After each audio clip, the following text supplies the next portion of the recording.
अगर आपको लगता है कि युद्ध सिर्फ गोलियों और बंदूकों से लड़ा जाता है, तो कारगिल की कहानी आपको गलत साबित कर देगी।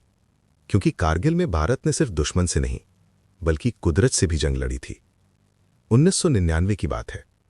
हिमालय की ऊंचाइयों पर बर्फ आज भी वैसी ही जमती है जैसे सदियों से जमती आई है। लेकिन उस साल बर्फ के नीचे एक साजिश छुपी हुई थी। पाकिस्तानी सैनिक और आतंकवादी लाइन ऑफ कंट्रोल पार करके भारत की उन चोटियों पर कब्जा कर चुके थे जहां पहुंचना इंसान के लिए नहीं, सिर्फ हिम्मत के लिए मुमकिन था। इन चोटियों की ऊंचाई थी 16,000 से 18,000 फीट। यहां ऑक्सीजन कम होती है, हवा जान निकाल लेती है और रात का तापमान 0 से कई डिग्री नीचे चला जाता है। लेकिन दुश्मन को शायद ये नहीं पता था कि भारतीय सैनिक ठंड से नहीं डरते।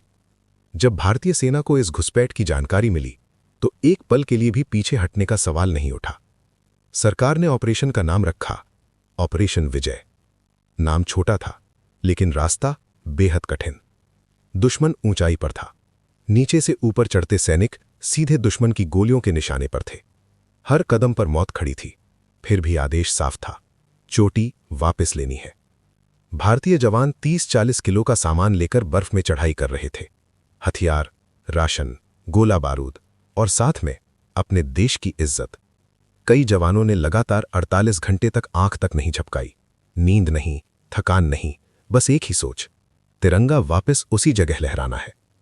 कारगिल में ऐसी कई रातें आईं जब जवानों को खुले आसमान के नीचे बर्फ पर बैठकर सुबह का इंतजार करना पड़ा, क्योंकि दिन में हमला करना आत्महत्या के बराबर था।